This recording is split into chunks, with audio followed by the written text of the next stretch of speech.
Welcome to Who You Got with Mello. What's going on, everybody? Welcome to Who You Got With Mello. and Rado. And it's the sports podcast where we talk your favorite sports highlights, sports debates, and sports matchups. And it's the July 4th weekend coming up. I hope everyone has a happy holiday, July 4th, 2022. But we're here to talk about something that's going to be real exciting that weekend. Oh, yes, UFC 276. Oof. And we have a lineup this week. Two title fights, middleweight and featherweight. Yep. Another top contender in the middleweight division are fighting. And obviously, everyone loves when Sugar Sean step up in the bantamweight division. So those are the four fights we're going to go over one today. of the most exciting fighters, Sean O'Malley's fighting. And, of course, Exactly. the two title matchups, like you said, are going to be definitely incredible to talk about. Oh, yes. I mean, the UFC has been definitely putting out some amazing events this whole It's year. been a fantastic year. But, honestly, this event right here, the July 4th, like, whenever it's July 4th weekend, you know that they put on an event. It's usually boxing or UFC that does a big event. This year, UFC stepped it up. No, definitely. Like I said, two title events. Obviously, the third fight on the card is pretty much between two top contenders Right. for Yep. the main event. And Exactly. almost guarantee whoever wins this is getting a shot. Exactly. So obviously that's a real good fight to watch. And like I said, Sean O'Malley finally getting a main card fight with a top-notch contender. So we definitely want to see how he show up. That's for sure. So why don't we just go ahead and get into it? Make sure if you guys are listening to us, so wherever you're getting your podcast, make sure you guys rate and subscribe us. If you guys are watching us on YouTube, make sure you like the video below. And make sure you guys are following us on our social media. But we're just about to get into it right now. Get into UFC 276. Oh, yeah. And we're just going to go through the top fights, man. Right now, we should go through the championship matchup, that one that everyone wants to talk about. Oh, yeah, the main fight. Israel Adesanya, the champion, versus Jared Cannonier, who's been coming up. And honestly, this might be a big matchup for Adesanya because I don't think he's matched up a guy like Cannonier. The closest I've seen with him was probably the Blachowicz fight, but... So for me, it's different. Because with the fight between these two, at this point, I feel like Izzy just haven't faced anything that he hasn't faced yet. and like everyone. The only thing he basically haven't faced is a top notch jiu-jitsu artist. And at this point, that's probably the only weakness everyone thinking he have, obviously on the ground. So with Cannonier, I actually think the opposite. While he does have knockout power, I think that he has faced high-level strikers that are better than Cannonier, including Yoel, Anderson Silva, and Musclehead. What's his name? Paulo Costa. So while Cannonier does have his vast striking skills, I feel like he's not bringing anything to the table Izzy haven't seen yet. Yeah, I mean, I feel you, but it's just the Cannonier is like a different animal. Remember, he started out at heavyweight. And then he obviously moved down to like light heavyweight, and now he's down to middleweight. So like he's got that knockout power. Everyone knows that he's got those like hard punches. Just the last fight that we saw with Cannonier, when he was fighting Brunson, you saw how Brutal. he was. And Brunson's a big guy too, and he has a big like a nice chin. And Cannonier was knocking him around, and it was easy for him. Like, when he actually like got a nice punch like or two on him, he got a few combos on him. Brunson was definitely wobbly. So one thing I might be worried about in this fight is I don't know if my man Israel was taking punches like this from a guy.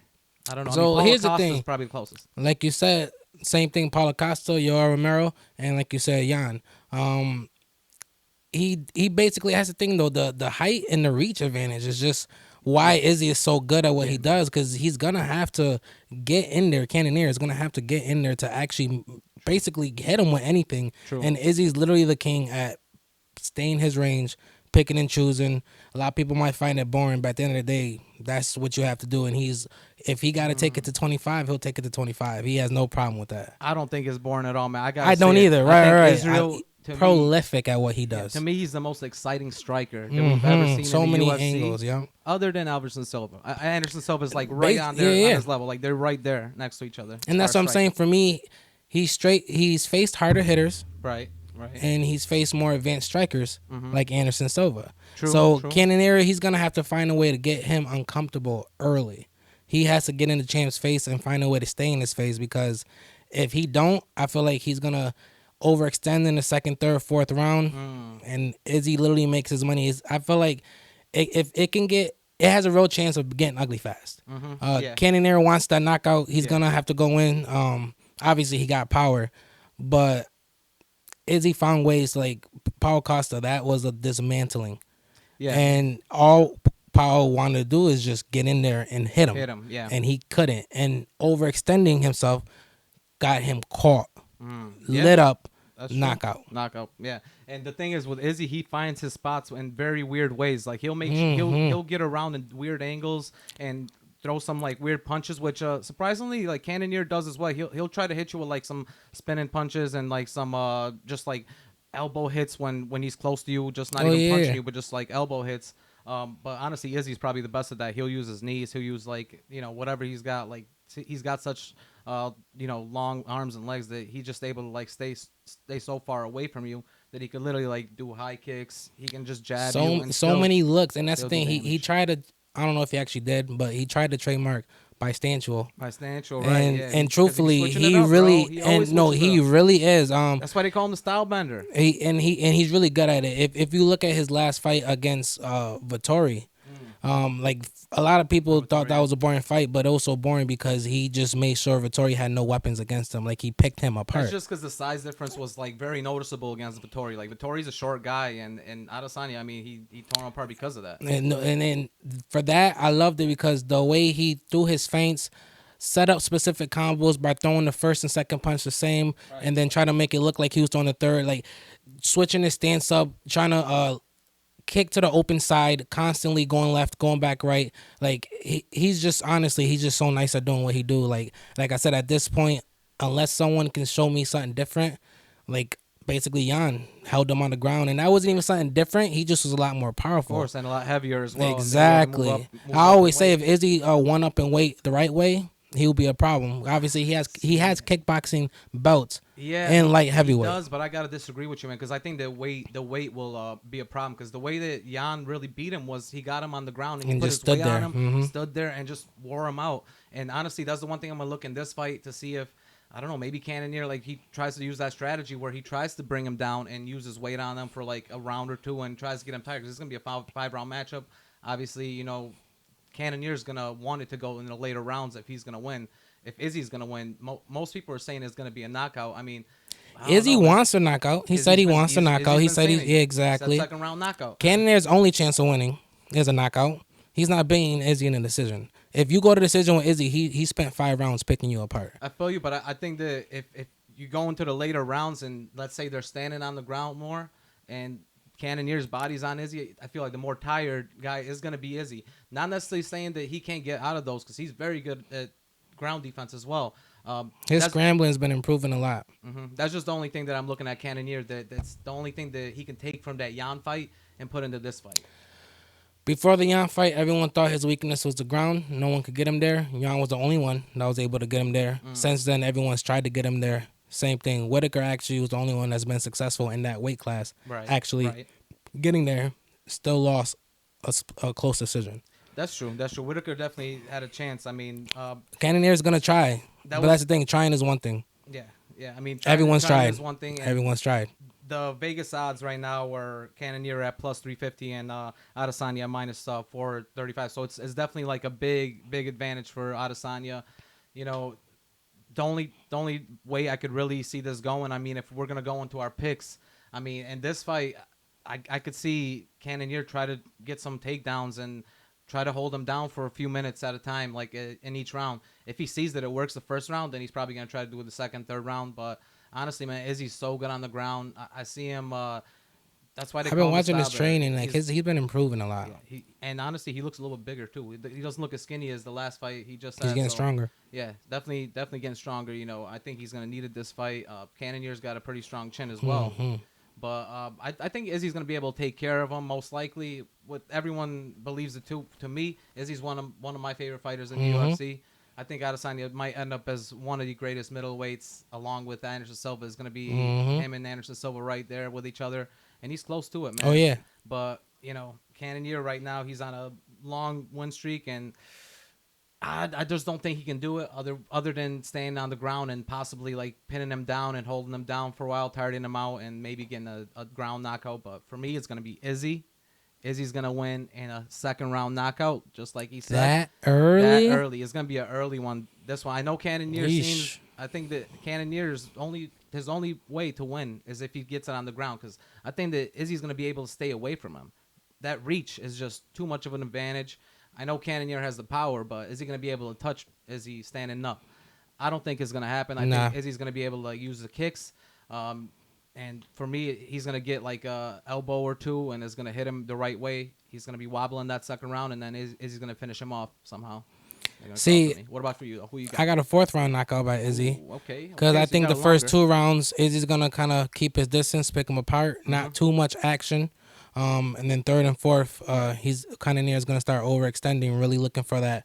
Because he's going to be down too. He's going to start really looking for that hit. Yeah. And at that point, Izzy's going to fuck him up. Yeah, that's what I think. Damn. So I still got Izzy winning. If it's not a 3rd or 4th round knockout, I got decision by Izzy. But I definitely think Izzy does knock him out. I don't think it's as early as the 2nd round. Okay, I mean, honestly, like Cannonier, he's seen to take. He could take a hit. And, no, like Brunson almost beat his ass in the beginning of that fight. Like he almost got knocked out. It was like I think the 2nd round. Then was he Brunson's, came back. And then I think the 1st round was actually Cannonier's though. But I do. It was a very close fight, other than until he got knocked out. That's what I'm saying. Yeah, brought him down and knocked him out. And the one thing about my man Cannonier, his average fight time is only like 10 minutes, so it's very low. And that's the saying. Izzy will let him waste his energy for a couple rounds. Right. And the reason why that is because either he gets knocked out or he pretty much knocks out people. Cannonier. Right. That's all he does exactly. So honestly, and he's not knocking out Izzy. But that's why I see it being a shorter fight, because they both are looking for that knockout, and Izzy's the one. Here's the thing: I think Izzy says he's looking for that knockout, but if you go in there and Cannonier's not giving him his shot, he's not gonna take it. He'll go right back to plan B. Yeah, find that shot in the later rounds, like tire him. Like, you know what I'm saying? Like, is he gonna look for this knockout? But he's the one fighter that refuses to fight someone else's game. No, that's true, and he will stand back and wait his turn. He will refuse to fight someone else's game. But that's what I'm saying. Like, he's the one that's like used to having like later rounds. So, but he does. He's talking different this time. He really like. So I'm excited to see and he really wants to put him out. Like with this, since we both got him winning this one, I mean, do you consider him as one of the greatest middleweights after this? Like, if he wins this, honestly, for me, he's already up there behind Silva. I don't even need to see a better resume. He's literally washed the division. Yeah, twice. At least one. That's what I'm saying. At least once, and now he's on the second time around and taking up newcomers. Yeah. So I have no problem already putting him behind Silva, and I do think even if he loses, I don't think even if he loses, I think they give him an immediate rematch. Mm-hmm. Like I don't think they let Izzy walk away from without having a chance to fight back. Right. And if he gets a rematch, I don't think he loses twice to the same person. He would be able to. So I think he comes back again and get his belt. You know what I'm saying? So even if he loses, I still think he could end up being the best middleweight of all time. Like even if he loses his belt in the next couple fights. I could definitely see that. I just see like if let's say Cannonier wins. This is a if. If Cannonier wins, I could see a fight with him and Whitaker. But I do think that the better fight would be an instant rematch. No, for sure. If Cannonier wins, more than likely it's going to be a rematch. I don't think they're gonna because right now at this point the next fight. If Izzy wins, it's pretty much the winner between the same fight on this card, which is Pereira and Strickland. Yep, but I think if Izzy loses by some chance, they're not gonna just put Pereira or Strickland. They're gonna let Izzy get that rematch. I could see that. But for me, if Izzy wins, man, he's probably he's already at number 2 for me in the rankings of middleweights. Anderson Silva, and I got Adesanya number 2. But he's almost there, man. I think they give him one more, like after this title defense that I already believe he's gonna get. This one's easy for me, and if he gets one more, the next one, I think that's where he gets put above Anderson Silva. Yeah, no, I could see it happening this year because he wants to fight at least once more this year. Yeah, so I could actually see that, like the winner of Sean Strickland fight, but I think that Robert Whitaker's been waiting since middle of. For who though? I mean, I think he's waiting for the winner of this fight. He just lost to Adesanya this year. Yeah, I know. But so I don't think he's getting. That's what I'm saying. No, Dana basically said the winner of Strickland versus Pereira. Because remember, Strickland's up and coming. I think 5-6 in a row. Yeah. And Pereira, while he's relatively new to the UFC, with a couple wins, is the only person. He's the only person to beat Adesanya in his professional record, and he did it twice. And back in his old kickboxing days. So everyone wants to see that fight. So literally, that's why they said basically whoever wins between Strickland and Pereira is honestly getting that shot. Yeah, you're probably right, man. I mean, Especially if it's Adesanya. But I say if Adesanya lose, I think that Adesanya gets a chance to run it back. yeah, I just don't think Adesanya is losing. I do got yeah. Me either. I think that it probably would be Strickland, and it's just that there's a few guys still waiting. Like Martin Vittori's got to wait. And Lost twice to the champ already. he already lost, and Brunson lost, and Whitaker lost. This was Brunson's chance. I know. Before he lost to Cannonier. Like it's over. There's no way that either one of those. There's guys too many. gonna, There's too many fresh blood. That's what I'm saying. Like Pereira's so fresh, but the fact that he beat Izzy put him in this contention fight with Strickland, who's on a 6-fight win streak, basically saying whoever wins this is next. Like it is. That's pretty much laid out. Yeah, I got that. I got it with you. I think so too.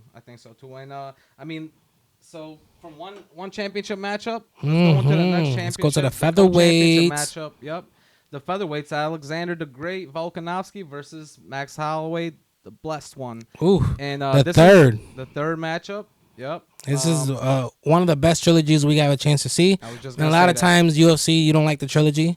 But even though Volkanovski's 2-0, they were very, very, very close fights.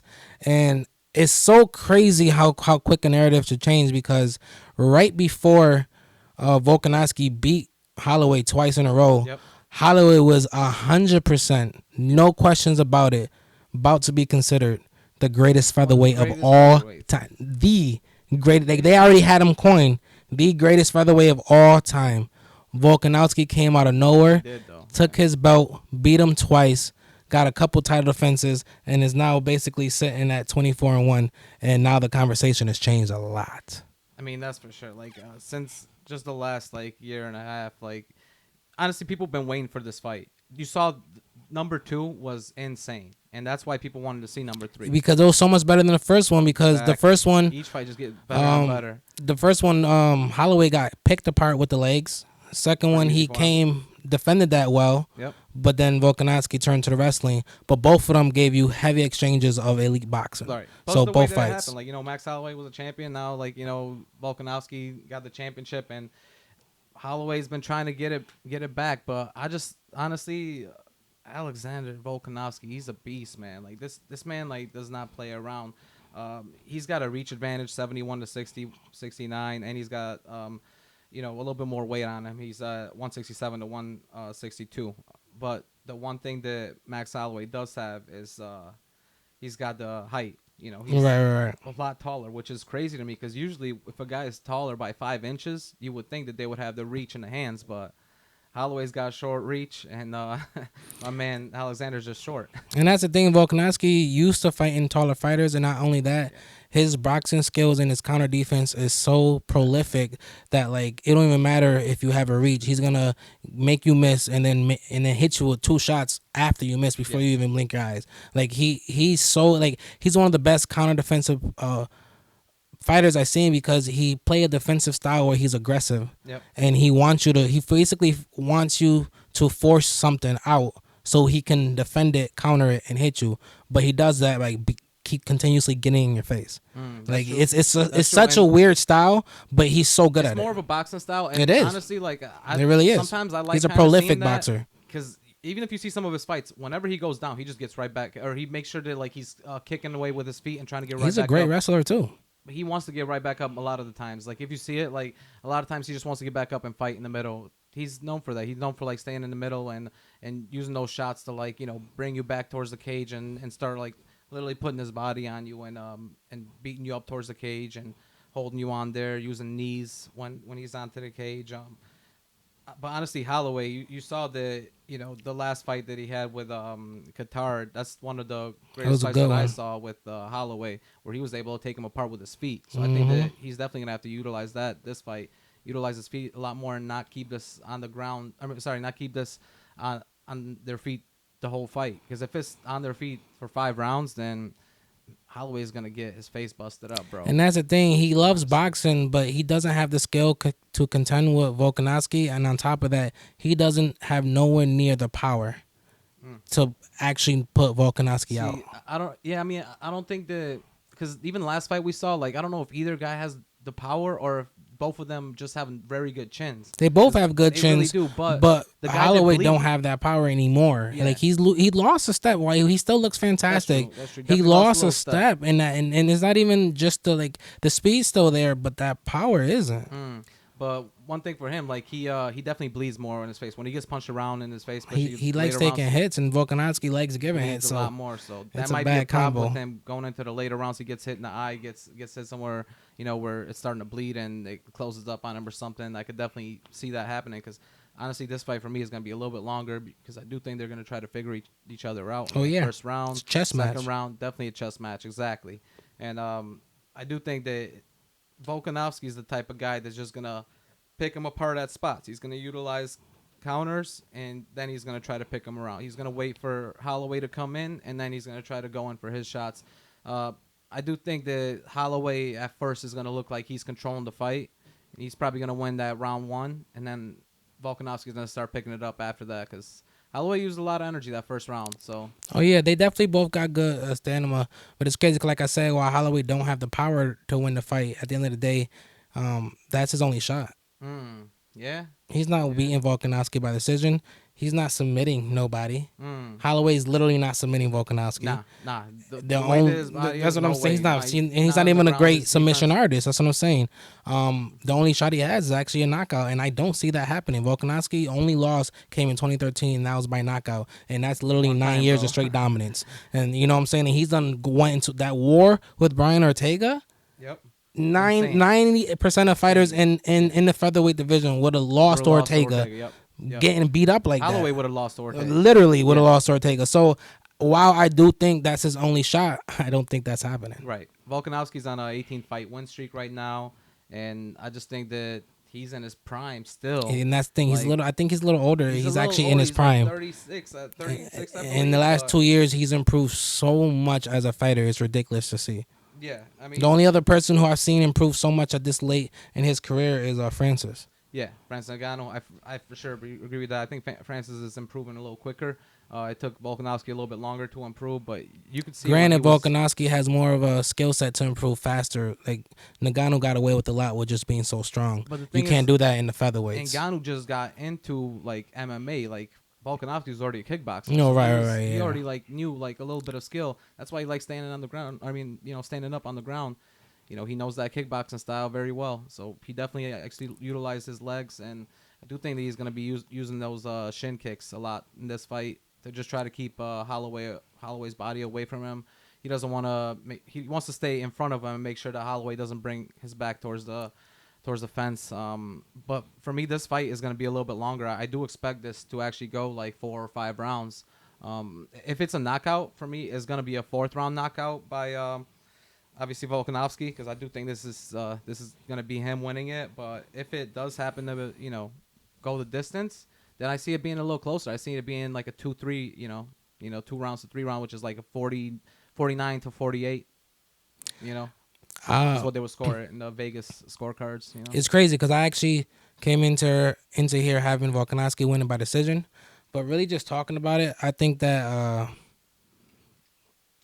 he's actually improved a lot more since their last fight. And while Holloway won too as well, since their last fight, I don't think Holloway actually improved. I actually seen him. Really? I seen him lose just a little bit. In fact, there's certain fights I'm like, why are you sitting there taking that punishment for? Or like I said, the power just isn't there so much. Now I'm gonna change it. I'm gonna say Volkanovski knockout, 3rd round. Wow. I literally had decision because if it's not a knockout, it's a Volkanovski decision, 100%. Yeah. I mean, that was pretty much. But I think Volkanovski really wants to put this one away. He's tired of hearing the who's the best, who's the GOAT, and the fact that he won 2 close decisions. I think he actually wants to go for blood, and I think he's gonna get that knockout because Holloway is gonna sit there like a dumbass and sit there and box him. And that's falling right into his trap. I do think that he's gonna try. Think it's gonna be smarter too. He's gonna try to wrestle him. The one thing that did improve supposedly in his camp that he's been working on is the wrestling. That's what they've been saying, that he's been working from his back a lot.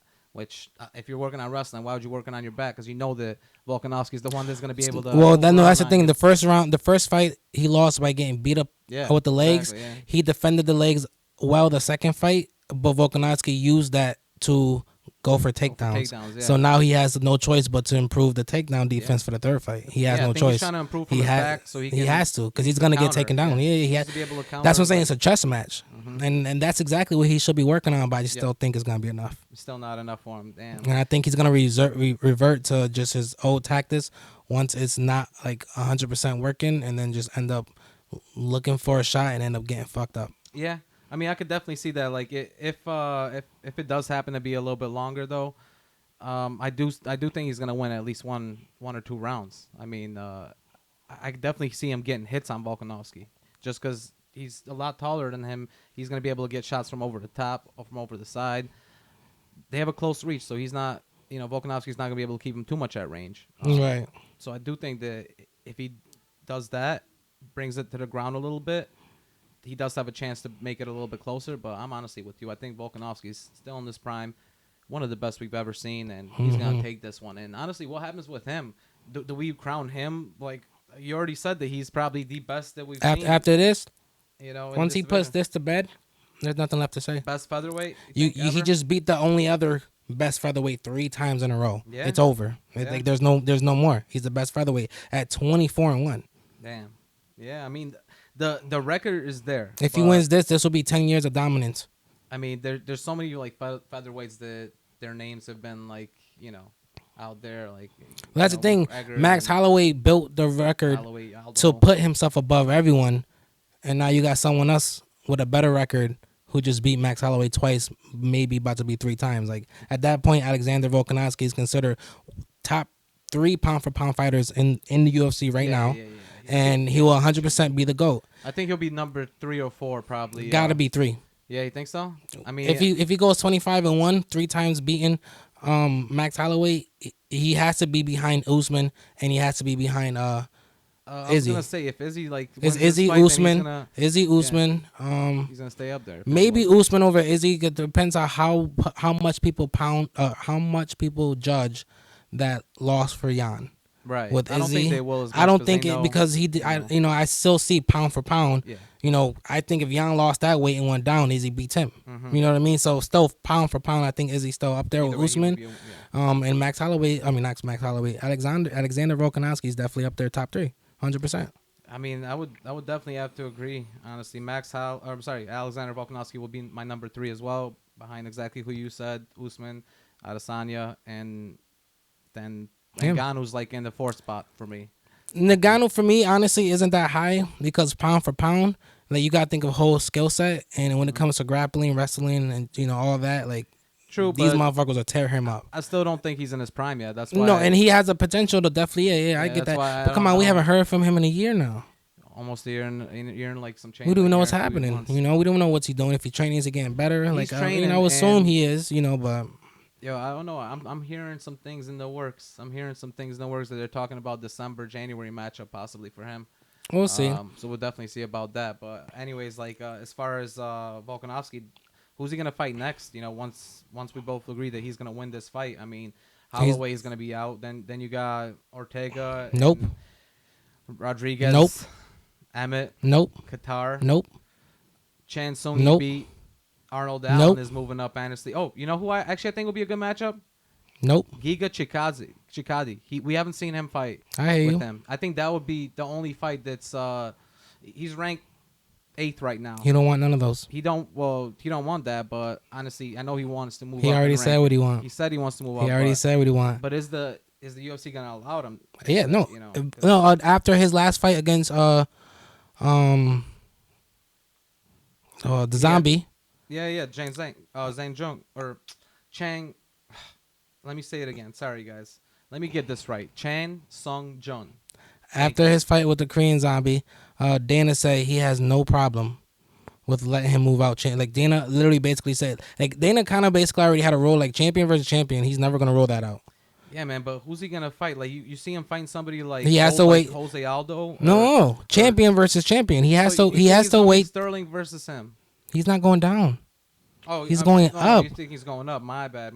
You think he's all right? He has no chance to wait till Olivier gets his belt back. Yeah. And that's gonna be in a month or 2. Olivier wants to fight. You know what I'm saying? Yeah. 'Cause right now there's no champion. No, you got a point there. Yeah. Olivier gets his belt back. He's gonna want to fight Olivier. Mm-hmm. And that could happen at the end of this year. If Oliveira fights in the next 2-3 months.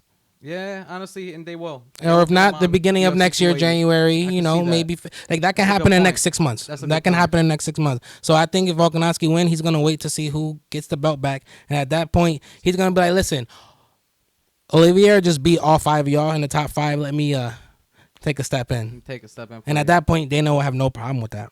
Champion versus champion, do like a double championship. He won't have no problem with that because you know whoever wins or loses, they're not gonna stay. Volkanovski's not gonna stay up there. He's gonna. Volkanovski have the height. And that's the problem. That's going to be a tough fight. That's going to be but he wants it. He wants it. He's a champion. He already beat everyone in his division. He wants it. And that's the only thing that he wants, I think, after this. He don't want to fight nobody else. Everyone in the top 8 you just mentioned was trash compared to him. If I was him, I would stay in this division, be known as one of the best. That's the thing. He go up there, win or lose. He literally comes right back. And just like Izzy did, let's win or lose. Let's come right back, run the gauntlet again. I can see that too, but I don't know. I would just. Izzy set the blueprint. If I was him, he's getting late in his career. Stay where he's at. Still beat guys that are in this division. You still got guys that are coming up. I mean, that's the thing. You're only talking about 6 months out of his career. Not even 4 or 5 months to. It would be like another year. Not even 6 months for a fight, and then like 6 months. So not even he's not gonna train for 6 months. So think about. Well, no, his next fight will probably be in. So yeah, so all you're doing is taking basically, but training for the next fight is still part of the next fight. So basically, only taking 6 months out of your career to get a chance to become a double champ, and then you win or lose, you go right back. That's what I'm saying. It don't. Yeah, but you saw they could say he's 34. He's 34. What else does he has to lose? That's what I'm saying. He already watched everyone in his division. He's already going to be known as the best in his division of all time. He has nothing left to lose. For me, I think that the only thing that he can win is he can be known in this division as one of the greatest we've ever seen. He can go back and keep beating these guys. He will after even the young guys. That's what I'm saying. He will after he tried to get a double champ.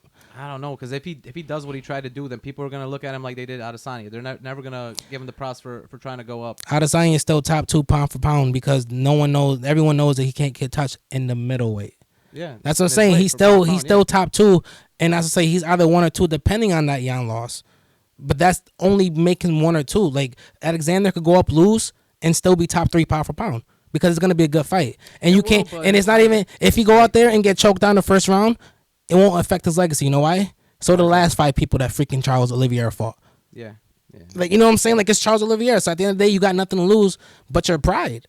I think Oliveira will take him. I think Oliveira will win. That's a tough fight. But at the end of the day, you know what I'm saying? You ain't got nothing left to lose. Because at this point, if Holloway wins, Ortega is gonna have to get that shot. I want to see that. Ortega versus Holloway again. If Holloway wins, I want to see that. I mean, Holloway would. But more, again, I think but here's the thing though. Not a good matchup. If Holloway win, do they give these motherfuckers a 4th fight? Yeah, why not? They're not trying to do that right now with Figueiredo and Brandon. I know, but they have to. And Oliveira is just a little bit salty because he wants a big money fight with, some people were saying possibly if Counter comes back, whatever. Like, he just wants big money fights. So you think if Holloway win, they give him a rematch? Honestly, I think so. I think if it's a big knockout that we're not going to be expecting, I think so, because both of us are expecting it to be a little bit longer, and if not longer, then if it's a decision, So right. Honestly, if he wins it quick, 2nd, 3rd round, and he knocks him out, I don't know, man. I think that they're going to have to, because obviously they might have to. Yeah. Volkanovski beat him better and better each time the first 2 matchups. Now if he loses, then you got to run it back again. Yeah, I hear you. But then, what if Holloway wins again? Nah, we're not even gonna talk about that. Nah. We don't even talk about that. Yeah. I would say let's move on to the next fight, which is another middleweight contender. That's which basically the winner of this fight is almost guaranteed a shot at the belt. Yeah. And we got Sean Strickland versus Alex Pereira. Strickland's on a 6-fight win streak. Fighting really good right now, a kind of hectic style, just kind of like a warrior, gladiator type, but just in your face. And obviously, Alex is only 5-1 in the UFC, but he's kind of like one of those fighters that's just like getting kickstart to the top. He is, man. He got up very quickly. Like he's moved up in the rankings so quickly. Because of his elite kickboxing skills, and technically, I promise you, he wouldn't have gotten this quick start if he wasn't the only person to beat Israel Adesanya twice.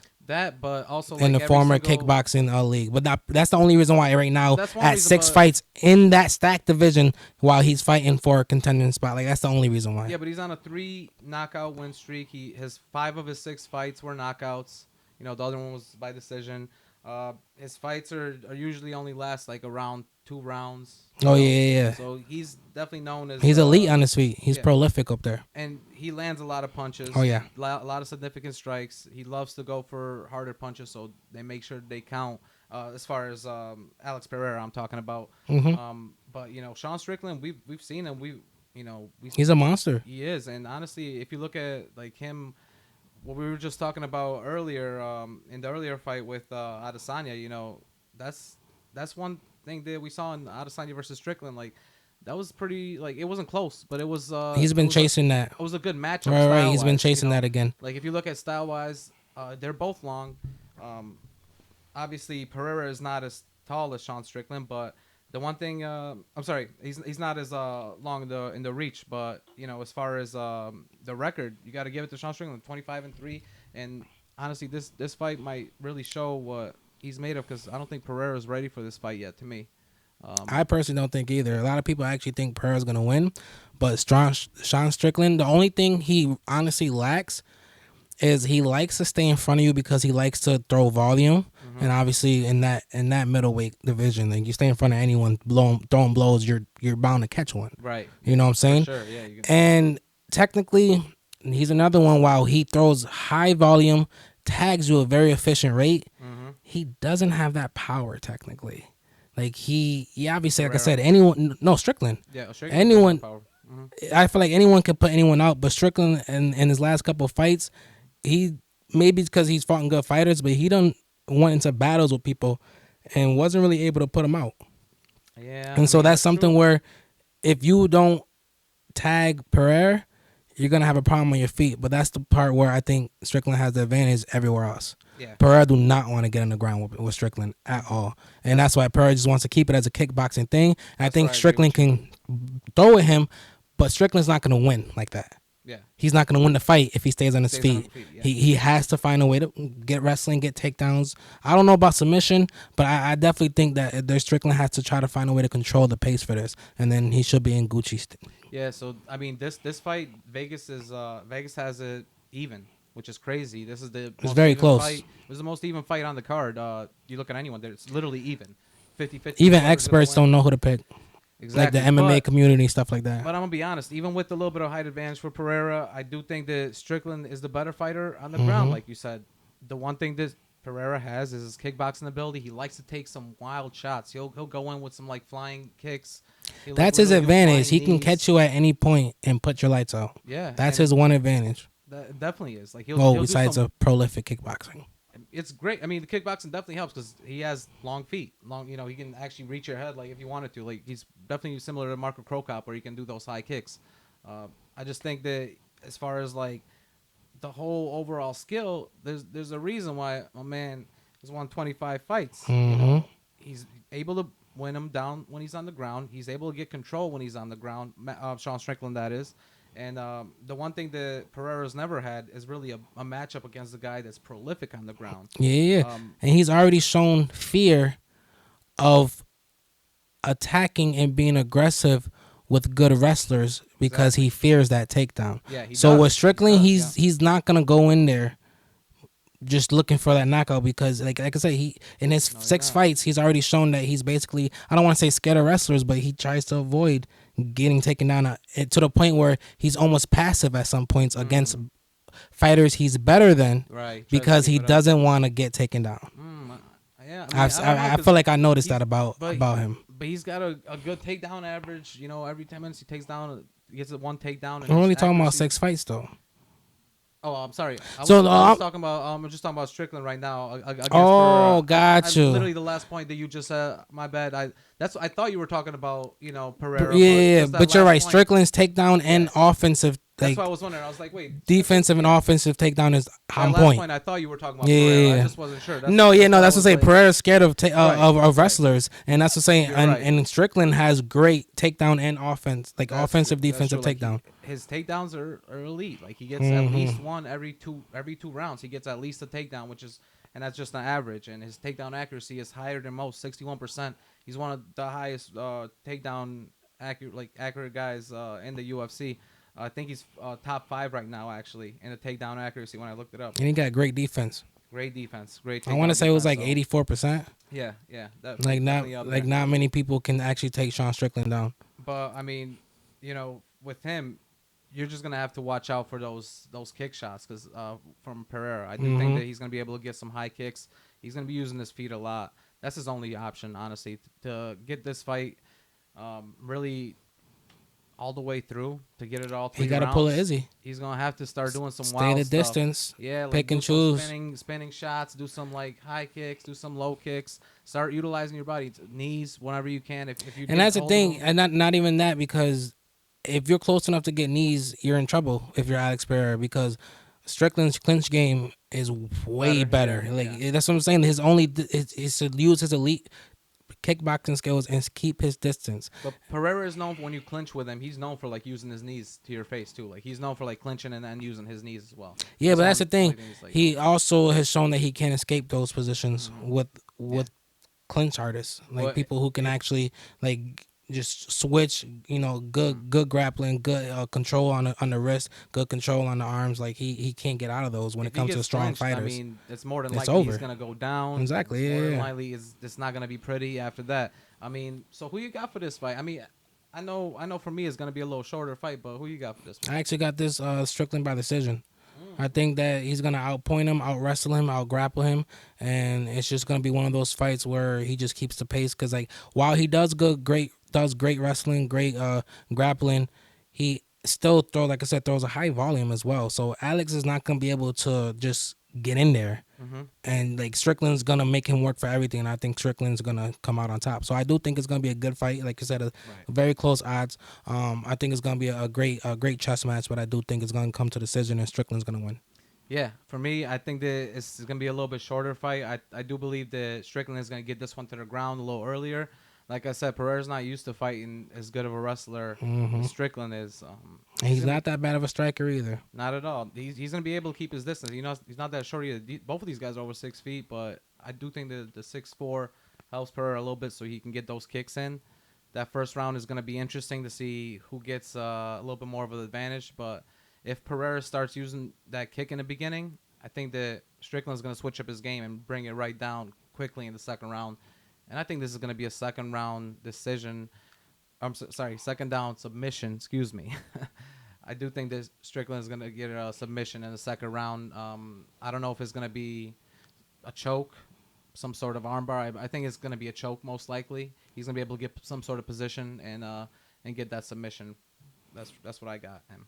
I definitely think it's going to be a grinded out type of fight because Pereira do got elite hands and feet.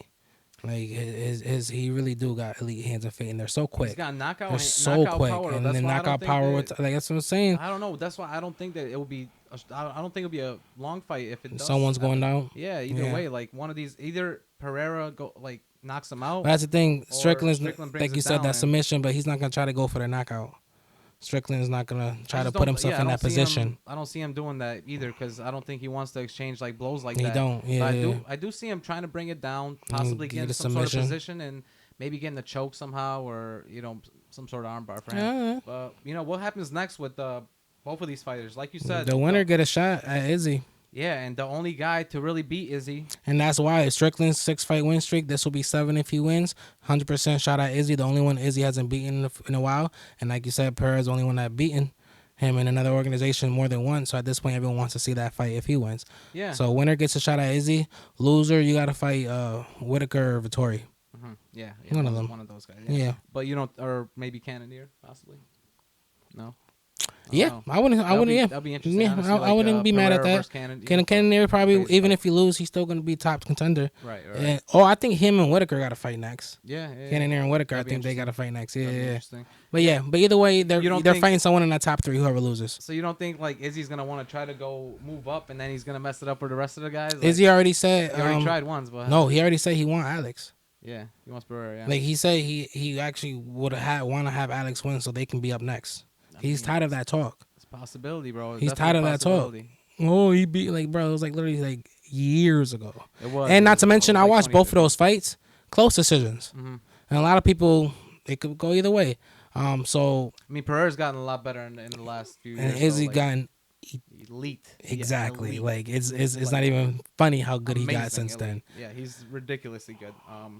But definitely both of these 3 fights are gonna be amazing, and we're gonna go into that last fight that we want to really talk about. Yeah, the bantamweights. Up and comer, but people know about him by now. Everyone knows Sugar Sean O'Malley. Exactly. My man has really been moving it up in this division. About time he get a main card and a top contender. This is gonna be his biggest fight that he's gonna have to face. Honestly, Pedro Munhoz is one of the, I think it's the biggest competition he's ever had. Oh yeah. For me, I think is definitely the best striker he's ever fought, as far as hands. Like, Yeah, Sean's elite. Yeah, you know, both of these. I'm surprised that the way that the Vegas odds had it was Sean was the favorite, but if you look at ESPN odds, they had their own odds and they had it even. So that's because obviously we all know what Sean has to offer, but at the end of the day, it's the excitement we're talking about Pedro Munhoz, yeah. Munhoz, Jesus.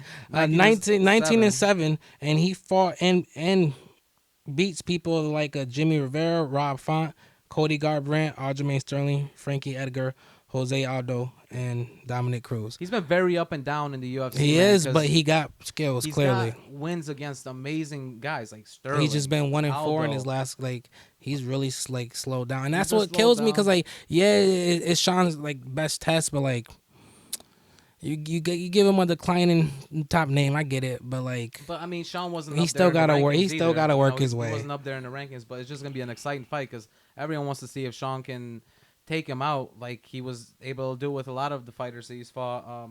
I think that Pedro Munhoz actually has a really good chin, though. He's used to fighting long fights all the way through. He's gonna fight this all the way to the 3rd round. I think these guys are gonna be trying to pick each other apart on the ground. I don't see this going to the ground that much, to be honest. Nah, because you at Sean's size, and I'll be honest, I love Sean as a fighter. I personally do hate that they cut so much weight. Because how are you a bantamweight at 5'9", 5'10", bro? Like you're so lengthy. So even like he's giving anyone problems in that division just based off his pure size. And then obviously his kickboxing, another one where it's prolific. His angles and it's not even his legs. I'll be honest, not even mostly his legs. It's the hands.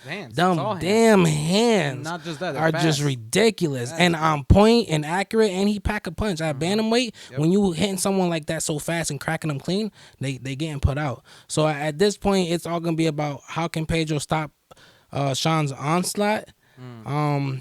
Like everyone else keeps saying, because the only way he lost was Marlon Vera with that leg break. So everyone thinks because of his tall stance, his one weakness is obviously defending leg kicks.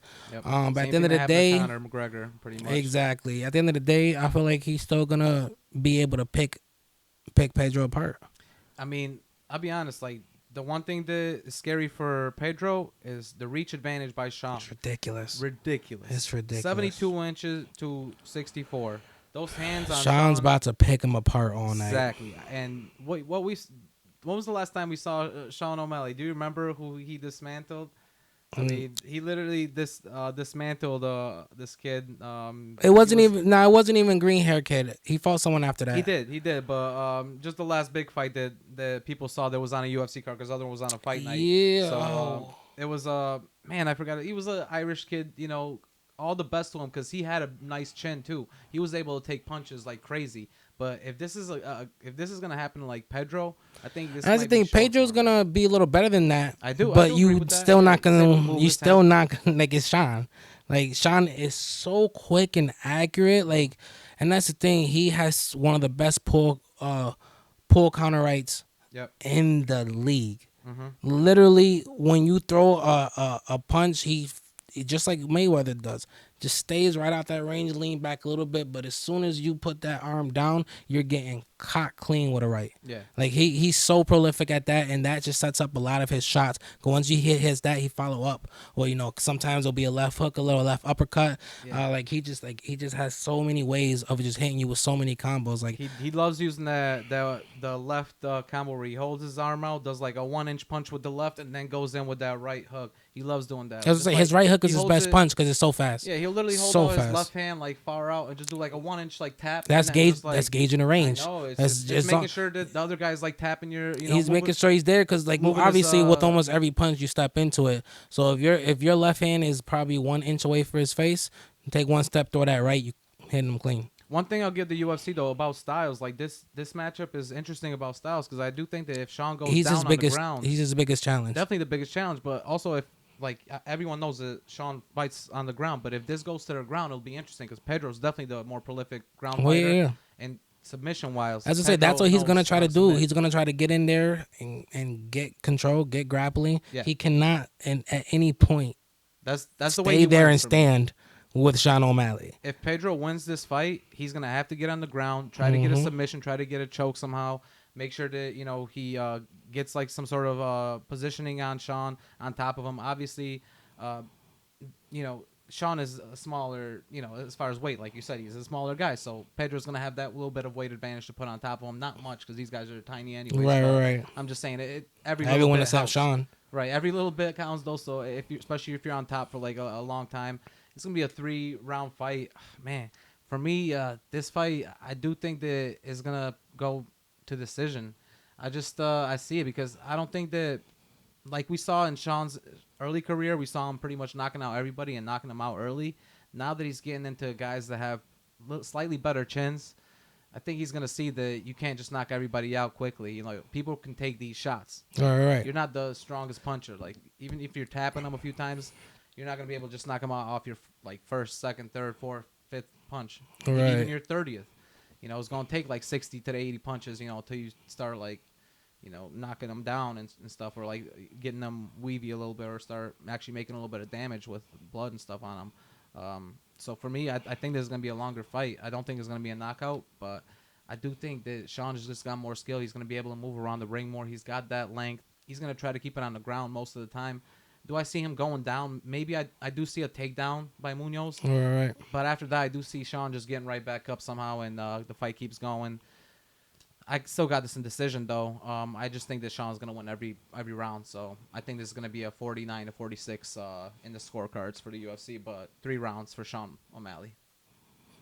I definitely got Sean winning. I just can't decide which round he's going to knock him out in. Who you think is a knockout?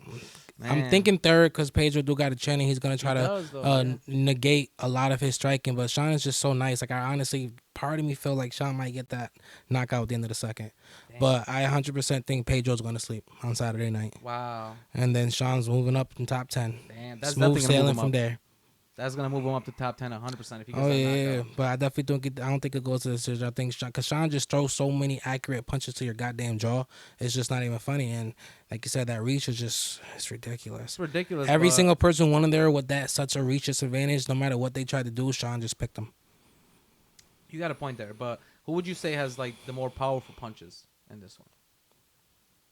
So it's hard to say because at the end of the day, I think it's still Sean. I think Pedro is stronger, but that's the thing. Like sometimes, like there's a thing about boxing. Speed is power. No, Munhoz has way more power, but he's not gonna land as clean shots as Sean's gonna land. And if anyone's getting knocked out, I'm just saying, like, if pure power. If everything's even, like, let's say you get the same type of shot, same type of style, like who's got the more powerful punch as far as when they throw a connect, like a perfect connection. Who's got a more powerful It's so punch? crazy because I still think Sean. Wow, okay. And it's just because he connects so clean, bro. He connects so clean. See, you think so, but it's just like he connects so many. Like, he connects so many shots that... But he's put a couple people out with one punch. Like, he 1KO'd a couple people. That's what I'm saying. This one right, that's what I'm saying. Like, that Sean's right is one of the worst. Because I'm saying, like, I'm a big boxing fan, so I understand that sometimes speed is power. And that right comes so clean, like... I think he has a way better shot of landing a knockout punch than Pedro. I mean, and yeah, Pedro might be stronger. I get that. Pedro, just the fact that like we saw him when he was fighting against like Sterling, and I mean, obviously it was a tough matchup, but you just saw he was taking punches, and he can take those punches. But even against Sterling, he was like getting some hits on him, and he was wobbling a few times. Actually, he had like a few wobbles that he wobbled back, but he was able to hold his composure. But also, I don't think Sean's fought at 100% yet. I don't think so either. I still think Sean. So I hasn't think he reached his holds prime back. at all. That's what I'm saying. Like he just having fun out there. Like I think he wants his top fights. He wants his money, and next he wants Marlon. Right. He wants He wants that Marlon rematch. fight. So I think like I think he wants to definitely go in see that. there. I could definitely see that. Oh, this is finally Sean's biggest test. He wants to go in there and knock him out. Right. Sean's gonna try going there and really knock him out, and I Right. think he's gonna knock him out in the second round. Mm. I switched it. It's not third anymore. Not third. It's Second. second. He moved to the second. It's second. I Sean's still about got to whoop decision. him. I still got Sean's decision. about to whoop him. Damn. I don't know. It's gonna be interesting, but honestly, like, what happens next with him? What happens next with He Sean? wants Marlon. His only loss. He wants Marlon, and then obviously, if he loses, he has to fight someone like Rob Font or Dominic Cruz because he'll still stay in the top 10. And obviously, if Pedro wins, he probably could fight Marlon or Jose. Marlon. I do think this. I think I think he's like Pedro is ninth. I think if he wins, he could fight someone in top 5. He don't have to fight 6, 7, or 8. Like I think he could skip those 3 and top. Like I said, Jose Aldo or Marlon Vera. I think Marlon Vera is just next on everyone's Vera's list. next for sure. I honestly, I think that Sean O'Malley could skip a few guys. To be honest. I think he wants his Marlon Vera because that's the only person that beat him. Yeah, but And he said it already. Like he wants to beat Pedro so he can get Cheeto next. No, I'm just saying that if Sean O'Malley wins this fight, I think he's gonna move up tremendously. Oh yeah, he'll be in the top 5. He'll easily be in the top. And I don't know if it's gonna be Vera. I think it might be somebody like TJ Dillashaw, just because they're both young. They're both trying to. They're not gonna put him up against Aldo. No, and that's not even trying to be funny. Not just because I know Dana's gonna want to do it, but Sean 100%. He's not gonna allow himself to skip Marlon. You think he wants Vera? That's his only blemish in his record, know and it is, he's anytime they introduce him, he still puts up that fucking 0 because he refused. He didn't lose. His leg broke. He didn't lose. He wants that rematch. That's true. And he's been working his way, getting in the rankings because Cheeto's been fighting good, getting in the top 10, top 5, and this is his first top 10 fight. And after this, he literally already said he wants Cheeto next. Yeah, He wants Marlon, and that's the thing. I don't think they're gonna. Everyone knows he wants Marlon. I don't think they're gonna skip 7 people to give him to TJ. Like they're gonna let him get Marlon. Cause at that point, they still want him that experience. If he beats Marlon, then 100% give him TJ or Jose. I still don't know if they're gonna give him Marlon just because I don't know if the UFC wants to see him fight Marlon that early yet. Because what if Marlon beats him? Then the UFC is just gonna lose a guy that's pretty much got a He great still name stays in the for top him. 10. Still gonna stay there. Well, that's but why he's not gonna throw him to put a TJ blemish. Dillashaw because at the end of the day, why he's so much taller than everyone. Yeah, that's what I mean. Their skill sets, and the skill but those sets skill better set. than Dillashaw. No, it's not. Vera, I do think that they're similar skill sets. They're both not, Vera's definitely not as tall, but Right now, as far as the skill set, staying up on the ground and punching, I don't think fast Sean punchers. O'Malley beats anyone in the top 3 right now, including TJ. I think Aldo he could beat. All I think those. Aldo he can beat because Well, I'm thinking I'm top 3. I'm talking about all Jermaine's as well. Okay. Yeah, So my Aljamain, bad. Peter, or Got TJ. you. Yeah. TJ might be the only one but he's not. That's the thing. Like I think they need to give him a couple more fights before he steps up to Aljamain or Peter Young because he's not beating them. I'm gonna be interested what happens with him, man. Because what happens with the UFC is like they love Sean O'Malley, and he's. But they've been holding him back, and that's what I'm saying. So I think and that's why after this, I think they still give him a Cheeto fight. Okay. Yeah. And then after that, I still think they get him one more fight to contend. Then he can get the belt. That's where we disagree. I think he's two. I think he's after this fight, he's 2 fights away. See, I disagree. I think after this fight, he gets one more fight. If he wins that, he's got a championship matchup. I don't think so. I think he gets 2. By next year, this time, so literally like a year from now, he's gonna be in a championship. I say matchup. end of the year, November 6th. You say year and a half. November 6th card on my birthday. Okay, I say let's say I'm thinking the May card next year, 2023 May is what I'm saying. I think you need 2 fights. It's gonna be a championship matchup, possibly with Aljamain Sterling, but We'll see. I don't know. That's gonna be crazy. Right. But either way, this card is gonna be packed. Woo-wee! Of course, there was other fights that were going down. Screw those fights. I mean, for real, screw those Nah, fights. good fights, but yeah. there was a women's fight that did. It got canceled. Yeah, that would have been a good fight though. Actually, that would have been a great. I think it was fight. Misha Tate, right? Yep, Misha Tate was gonna fight, but instead of that fight, they put in Robbie Lawler versus Brian Barberina, and that's gonna be the couple of veterans. Yeah. other fight in the main card. But honestly, the top 4 fights are what we want to. That's all you need, baby. Those are the most exciting guys right now. Everyone wants to talk about them. Everyone wants to see them. And honestly, one of the greatest cards. But thank you guys for watching us so much. And if you guys are listening to us, make sure you check us out wherever you get your podcasts. If you guys are watching us. Make sure that you like the video below. Check us out on social media. And you already know we love to interact with our fans.